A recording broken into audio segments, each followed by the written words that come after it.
Está preso pelos policiais da delegacia da cidade de Vinhedo o lutador de jiu-jitsu, apontado como responsável pela morte do próprio de apenas 2 anos de idade. Tiago Aimar de Moraes já está a caminho de Vinhedo. Uma viagem muito longa, está sendo feita de carro, ao todo 14 horas.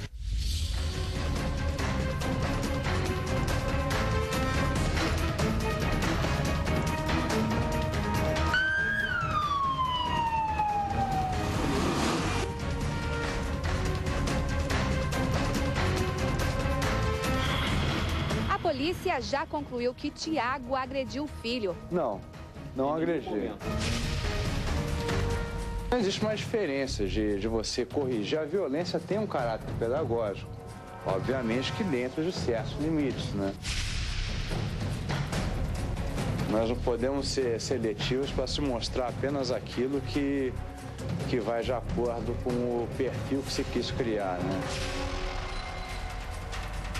O homem que se manteve escondido até ontem estava disposto a falar. Esse Tiago, que ele realmente é, eu não conheci. Porque ela estava lá. É ela quem testemunhou tudo isso e pode saber como é que foi a chegada do Tiago, ô Fernando.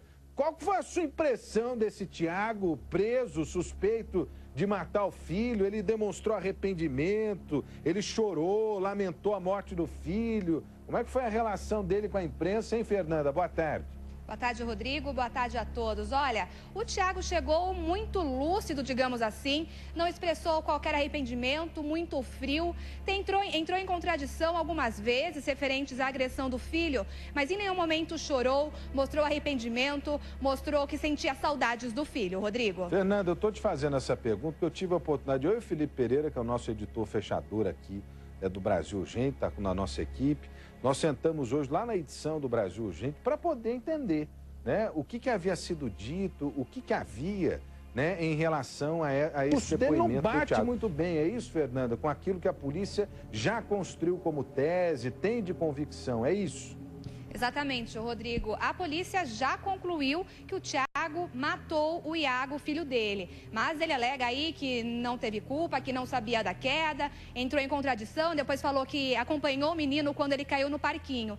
Então ele tenta melhorar a situação dele diante da polícia, Rodrigo. Mas a polícia tem a convicção, como bem disse a Fernanda, de que o Tiago é o responsável pela morte do filho e até por isso ele foi indiciado por homicídio, me parece. Você tem aí para falar mais do Tiago, Fernanda?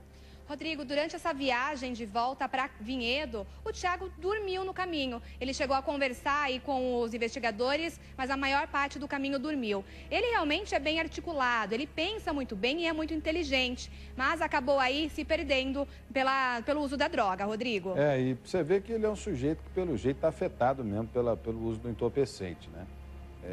Infelizmente, o uso do entorpecente colocou ele nessa situação aí. Nós estamos devendo uma informação para o nosso telespectador. Primeiro, eu queria saber, Fernanda, parece que o Tiago, ele contou ali na entrevista, ele ficou num bairro isolado, né, em Cidade do Leste, que é a divisa entre o Brasil e o Paraguai, divisa com a fronteira na Ponte da Amizade, ali em Foz do Iguaçu. Só que ele ficou em meio a traficantes, ele mesmo confirmou que estava no meio de traficantes, né, consumindo droga e vendendo entorpecente. Só que ele fez contato, né, por telefone com a família. Parece que ele falava inglês nesses contatos. Você tem essa informação, Fernando?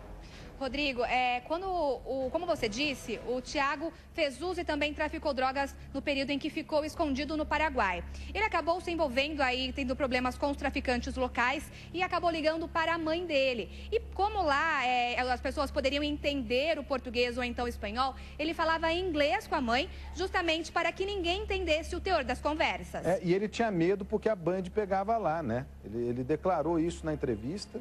Não sei se o Felipe Pereira separou esse trecho aí pra gente, mas ele declarou na entrevista, né, que ele tinha medo porque a Bandeirantes pegava lá. Ele viu o Datena lá, mostrando a cara dele, né, viu o Brasil Urgente mostrando a cara dele. Era a única emissora que pegava no local onde ele estava. Então ele começou a ficar acuado, com medo dos traficantes.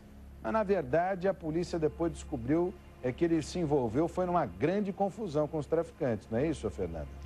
Exatamente, Rodrigo. Como ele usava e traficava drogas, ele acabou contraindo uma dívida com os traficantes locais. Foi aí que ele entrou em contato com a família e negociou o que ele fala, quando ele fala que se entregou para a polícia, foi essa negociação que ele fez com a mãe. Ele disse para os traficantes que precisava ir até a Ponte da Amizade, que um primo dele estaria levando dinheiro e drogas para ele. Mas, na verdade, Rodrigo, esse primo era a polícia de Vinhedo. Os traficantes não entenderam absolutamente nada. Assustados, acabaram deixando o Tiago nas mãos dos investigadores. O Tiago corria o risco de morrer na mão dos traficantes. É mais ou menos isso. É mais ou menos isso que eu entendo. O Tiago corria o risco de morrer na mão dos traficantes, né? E com essa capacidade que ele tem aí de se expressar, de criar história, né?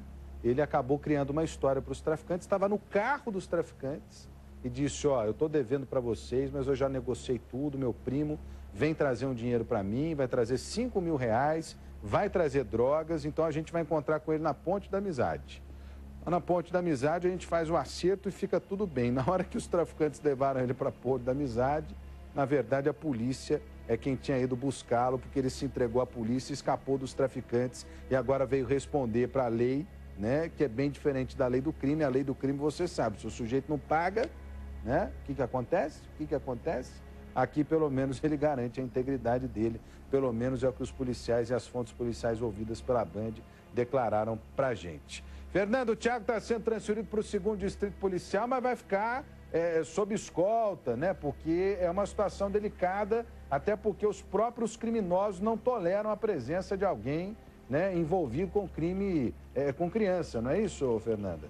Exatamente, Rodrigo. E quando ele fugiu, logo ali depois do enterro do Iago, ele chegou a falar para a mãe dele que tinha medo, que ia fugir, justamente porque ele sabia o que poderia acontecer com ele na prisão. Agora ele precisa ir de uma escolta, de algum cuidado especial para preservar a integridade dele, Rodrigo. Obrigado, Fernanda Marion. Ainda vai dar trabalho na cadeia, né?